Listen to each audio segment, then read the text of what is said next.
There are justifiable concerns as to whether or not Lincoln Kienholz is the right guy to lead Louisville to the college football playoff. But one thing is for certain, Jeff Brohm has created a perfect situation for the Cardinals' new QB1.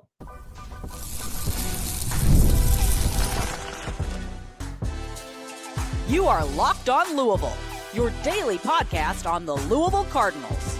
Part of the Locked On Podcast Network, your team every day. Card Nation, what's going on, everyone? Welcome in to this Thursday edition of the Locked On Louisville podcast. I'm your host, Dalton Pence. This is my 6th year covering U of L, 4th year hosting this show. Thank you so much for making us your first listen of the day. Of course, Locked On Louisville, part of the Locked On Podcast Network, now the #1 sports podcast network in the world. Today's episode is brought to you by Game Time. Download the Game Time app, create an account, use code Locked On College to get $20 off of your first purchase. Terms apply. Got a lot of portal talk to discuss on the show today. 2 new commitments for the Louisville football program, both on the defensive side of the ball. We'll discuss what both of those players bring to the table. There are 2 recruits, a standout wide receiver 3 option, and a potential starting safety that we will discuss on today's show. They have been linked to the Cardinals program recently. But we're going to begin today's show with perhaps the most prevalent discussion over the past couple of weeks. The portal class is starting to come to a conclusion. You are probably a couple of additions away from the Cardinals being done. The main conversation a couple weeks ago when Louisville was linked to this player, and it's starting to become a conversation even more now that we have a good idea of Louisville's personnel overall, is whether or not Ohio State transfer Lincoln Kienholz is the right guy at QB1. There's a considerable amount of risk. No matter how much Ohio State fans hype him up, no matter how much you trust Jeff Brohm to go get the right quarterback, and I'm not saying you shouldn't, but no matter any or how much of that you have, trust in Jeff Brohm or trust in the Ohio State fans that are hyping him up and wanting to see him succeed, the reality is that due to the lack of production, there's a considerable amount of risk surrounding Lincoln Kienholz as the Cardinals quarterback 1. So I think to answer this question, I kind of want to flip the question. Not so much, is he the right guy at QB1 to lead Louisville to a good amount of success, but how has Jeff Brohm set up the roster to lead Kienholz towards having more success? And I think he has created an almost to completely perfect situation for the veteran quarterback transfer, because you sort of minimize a good amount of the risk. And you look at it now, and truthfully, I kind of go back to the Miller Moss situation. If Miller Moss, because Miller Moss had a good situation outside of the offensive line. He had a good running backs room. The wide receivers were solid. Didn't have much production for the tight end spot, but outside of offensive line, Miller Moss had a pretty solid supporting cast. And arguably, if the quarterback play was better against Virginia, if the quarterback play was better against Clemson or California, theoretically, you could be 11-1. Now, shoulda, coulda, woulda, but goes back to saying that Jeff Brohm arguably put Miller Moss in a very good position. Now, play calling, I think, was a result of the quarterback's strengths or lack thereof. But anyway, I'm not here to talk about Miller Moss. I'm here to talk about Lincoln Kienholz. I mention that because just like Miller Moss, Jeff Brohm has put his QB1 in a very good situation. It's a better situation than Jack Plummer stepped into. It's a better situation than Tyler Shuck stepped into, because you've surrounded your QB1, who doesn't have the production to show for maybe the talent that he has and the leadership that he has, but you take away the need for your quarterback to have to be Superman. Now, of course, all of this is on paper, right? We haven't seen this team play. Of course, games are played on grass. They're not played on paper. But he doesn't have to be Superman. I think it starts up front. Last cycle, I had my questions about the offensive line portal haul. I thought some of the guys might play better than we thought they would, but for the most part, I had some pretty large questions. And unfortunately, the offensive line struggled early on. Into the season, they got better, but it wasn't a great offensive line performance in 2025. Offensive line has been significantly upgraded. You've got guys that have produced, even if it's at a lower level, you're kind of taking a page out of Curt Cignetti and Indiana's playbook. Production over potential. You're going out and getting players that were sought after by pretty solid Power 4 programs. So it starts up front. You give yourself a really good offensive line, especially pass blocking. Run blocking, I need to see it a little more. Like on the field, pass blocking, I think the offensive line is better. Your running backs room is one of the best in the country. Bringing Isaac Brown back for his junior season, I mean, what else is there to say? He's one of the most electric players in the sport. Kewan Brown is back. That's huge. Look at what he did last year when his number was called. One of the best yards per carry rushers in the country. You got Marquise Davis from Missouri, a guy that plays a lot like Keon Brown, maybe a little faster, but one of those players you just hate to tackle. Vince Morrow guy who was really highly rated coming out of high school, had a good freshman season with the Tigers, and he's your third string running back, not to mention Braxton Jennings, Lakai Tompkins. Those guys are fourth and fifth in whatever order on the depth chart. Now, John Maurice Wilder did enter the portal on Thursday. Sean Boykins is in the portal. Duke Watson went to Central Florida. You have a really good running backs room. Your wide receiver room might not have the star power like Chris Bell was with him being the wide receiver one, but Trey Richardson from Vanderbilt, he's got the juice. SEC production, wide receiver one potential in that slot. Lawayne McCoy, all the talent is there. Just a matter of getting the opportunities. He's got production in the ACC. They're still adding to the wide receiver room. Like, I think you have more depth. You've got some real speed in that room, but I don't think that they're done adding to that position group. I also think that they're looking to add a center. I'd be very, very, very shocked if they don't add a center in the portal over the next couple of days. So your offense, not to mention, like, we can't not overlook this. Brody Foley was a top 3 tight end in the portal. Playmaker from Tulsa. He's going to be a walking mismatch. Now, Louisville has to make it a point of emphasis to include the tight end more in the passing game. But for a quarterback that is supposedly a really good leader, has a solid deep ball, has all the arm talent, is a mobile quarterback, well, you've got the offensive line to hold up for you. You've got a running backs room and an offense that's built upon running the football. You've got a wide receiver room with proven production and one of the top portal tight ends. Jeff Brohm has created a perfect situation for Lincoln Kienholz. Now, just because that might be the case doesn't mean it's automatically going to lead to success, because Kienholz has to take advantage of that and play pretty well. Because you can argue that Miller Moss was also put into a very good situation outside of maybe the offensive line play. But like on paper, this offense does not have many weaknesses. Again, all on paper, but that's why we have these conversations in the offseason. I also think it's worth mentioning that the Cardinals defense is going to be legit. Now, we still have to find out who that defense coordinator is, but when you look at the fact that they've brought almost all of their big-time players back, Clev Lubin, A.J. Green, Stanquan Clark, T.J. Capers, Tayon Holloway, and other guys, and not to mention the guys you brought in via the portal. North Carolina transfer Tyler Thompson, one of the best pass rushers in the ACC.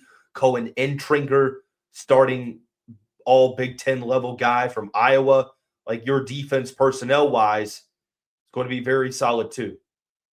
So, and I think that does kind of go into this perfect situation, because I don't think it's a reality where Louisville has to like score 40-plus points a game like they did in 2024 just to win. I don't think that that's the situation at all. So you have a defense that's going to get you stops.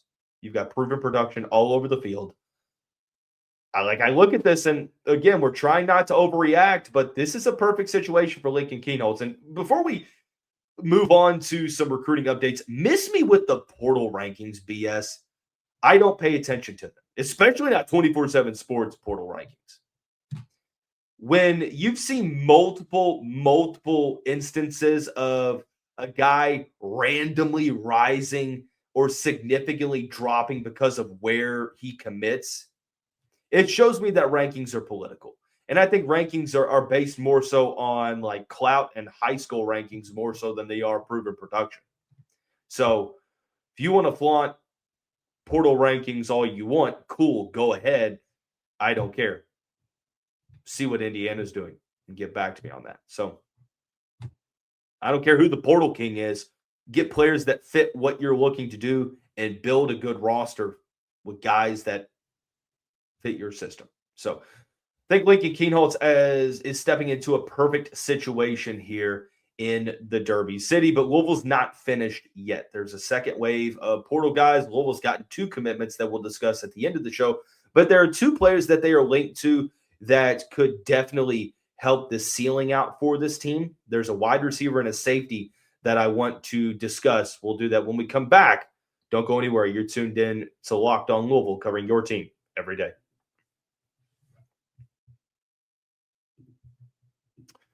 There's nothing like college basketball season. The packed KFC Yum Center being right in the middle of the action with the energy, the band, the concessions, the moments you remember forever. But actually getting tickets, well, that part used to be frustrating with the long queues, logins, and prices jumping out at checkout. That's why Game Time gives the advantage back to the fans. It's the easiest way to unlock amazing college basketball tickets and experiences in just a few taps. I opened up the Game Time app to look at some upcoming college basketball tickets for the Louisville Cardinals, and I was surprised by how fast it was to find great seats. Not only did I find those great seats, but I was able to see the view from the seat before I bought. And before I bought, I got to see all of the fees right up front. There's no surprise fees at checkout, so I had complete peace of mind. Take the guesswork out of buying college basketball tickets with Game Time. Download the Game Time app, create an account, use the code LOCKEDONCollege to get $20 off of your first purchase. Terms apply. Again, that's LOCKEDONCOLLEGE, the code for $20 off. Download the Game Time app today.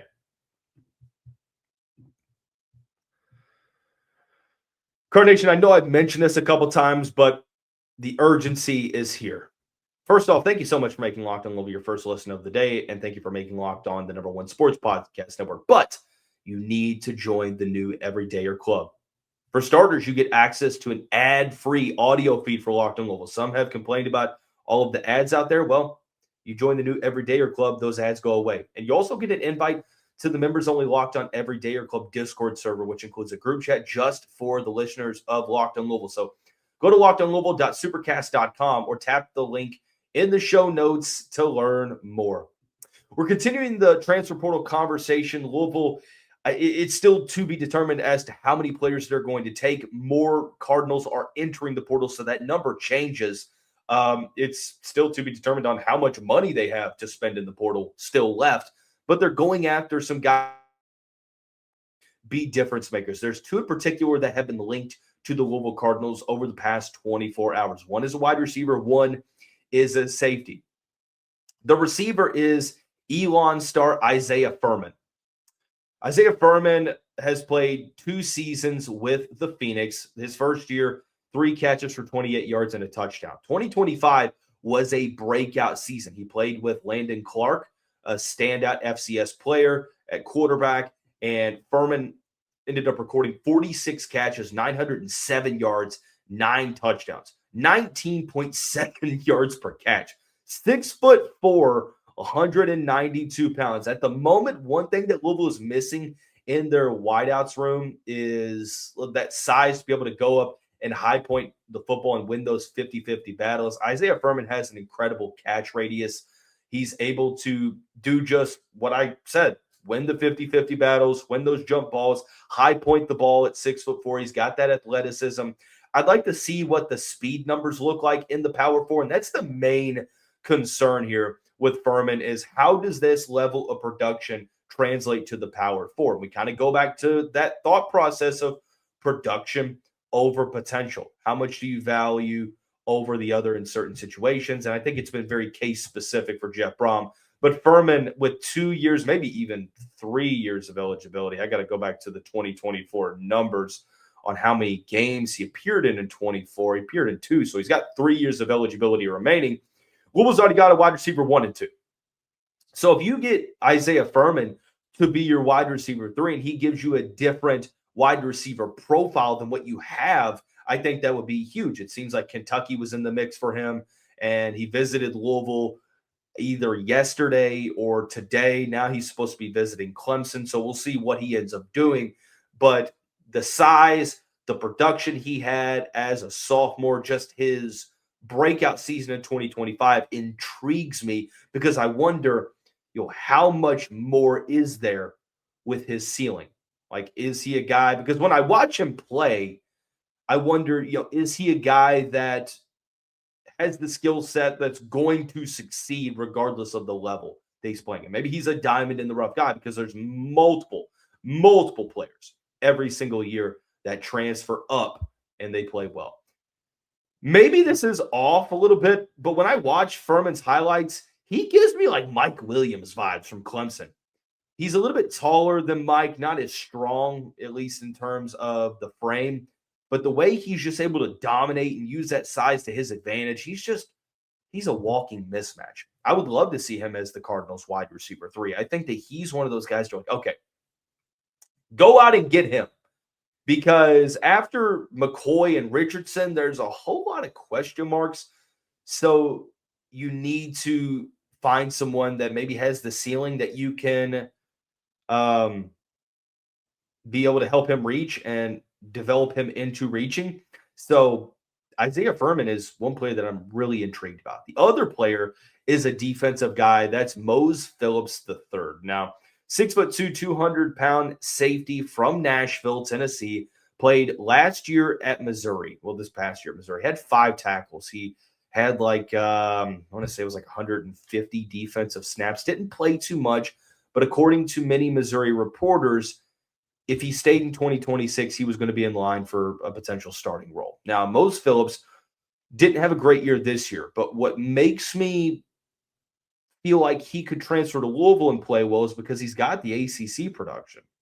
2023, 27 tackles and 1 forced fumble. 2024, 65 tackles, 3 passes deflected, 1 sack, 1 forced fumble, and 1 interception.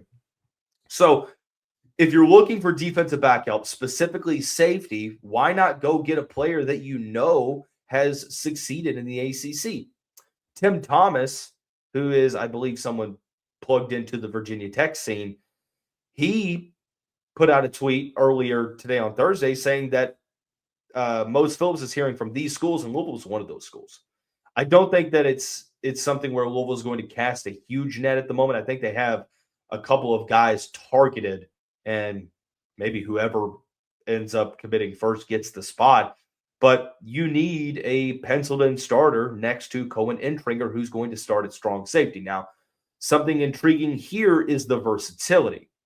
In those 150 snaps defensively that Phillips played this season, he played in the box. He played in center field at free safety.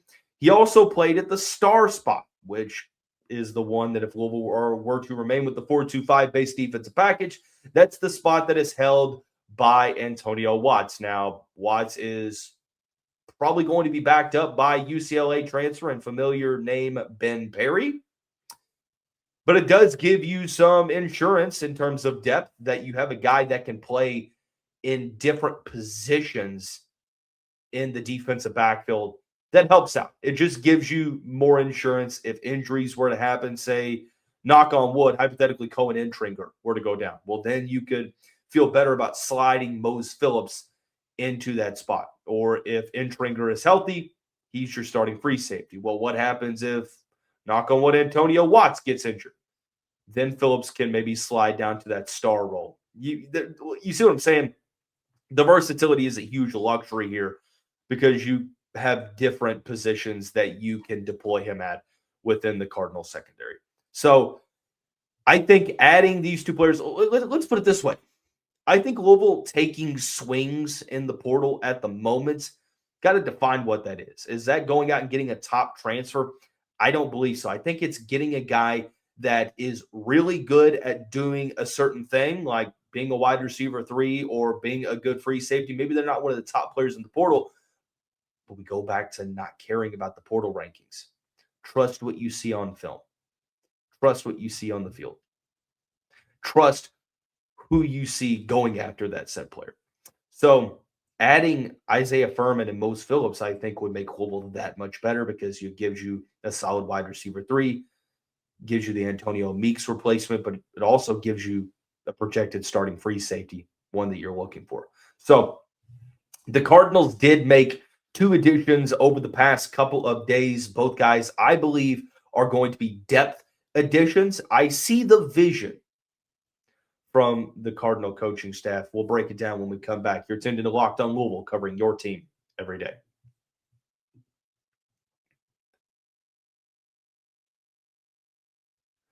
Continuing along on this Thursday evening edition of the show, my apologies on the delay. But the Cardinals got 2 commitments over the past couple of days. One in the defensive backfield, one in the trenches. The first player is Dylan Rowsey. Rowsey. I think it's Rowsey. Rowsey. Dylan Rowsey, 6'1", 195 pounds, played what was supposed to be his junior season. I'm not sure how much eligibility he has. I believe it's multiple years of eligibility. But in 2025, the Mississippi native played at Murray State. And he had like road to glory video game numbers. 139 total tackles as a safety. That's incredible. That's 3rd in the FCS. He had 89 solo tackles, which is number 1 in the FCS. He was an AP honorable mention in the FCS.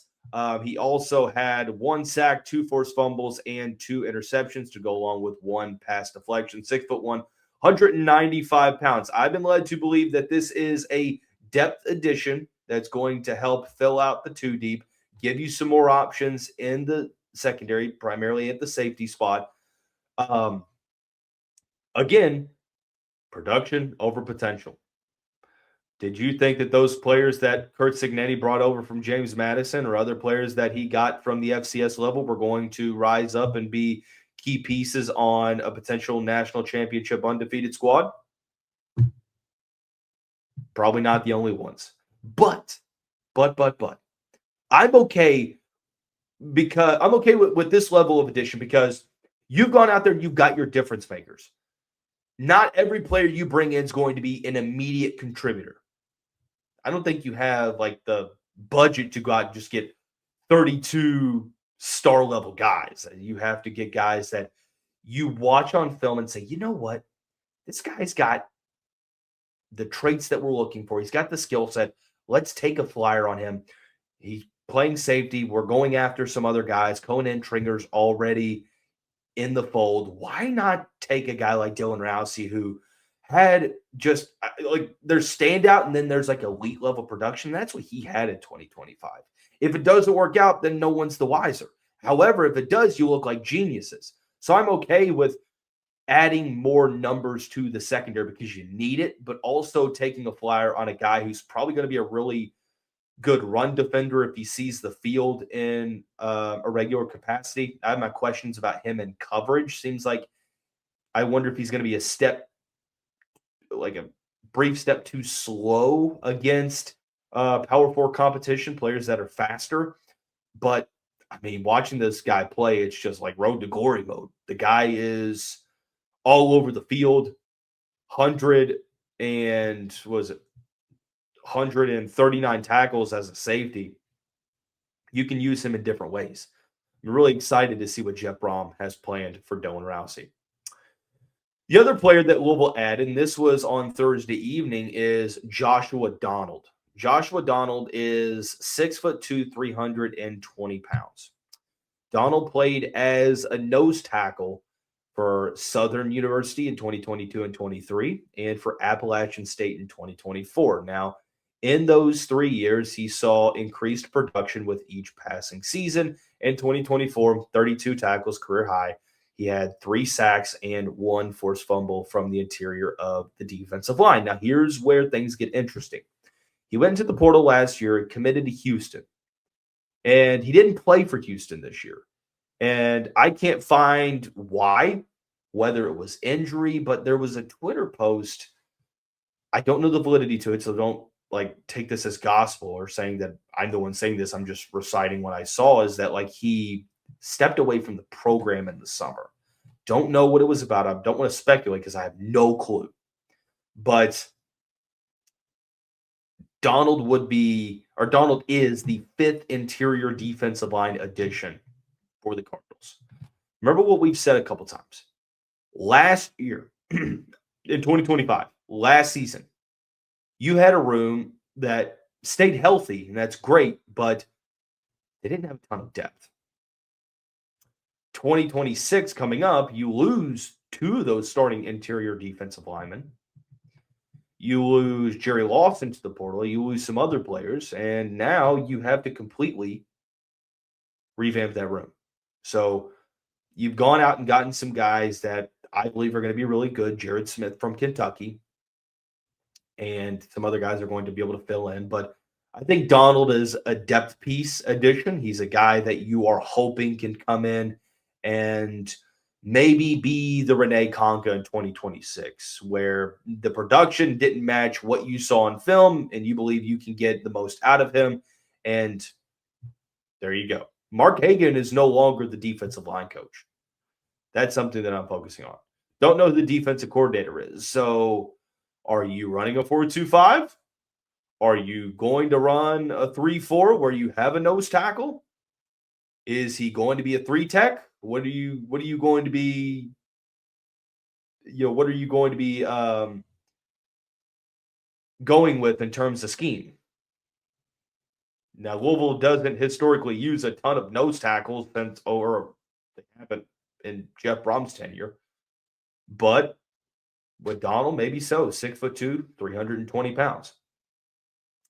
One of those additions where, the expectations aren't super, super high, because understanding depth additions are just giving you some more insurance in case of injuries, and at the very least creating open competition in the offseason, in spring ball, fall camp, and whoever wins, iron sharpens iron. If one of these guys, that's what you're kind of banking on. These players that they might not look like great additions up front on paper, but maybe you find a couple diamonds in the rough. That would create a huge, huge advantage for Louisville in the fall, especially on the interior, a spot that has been pretty good to the Cardinals over the past couple of seasons. So Dylan Rowsey, Joshua Donald, I'm more excited about the former more so than the latter, but I do think that if Mark Ivey is the new defensive line coach, and I feel like he's going to be, but hasn't been announced yet, I'm really excited to see what's going to happen with the front seven with the Cardinals. So that is going to wrap up this Thursday edition of the show. Everyone have a great day. We'll see you right back here tomorrow. Go Cards.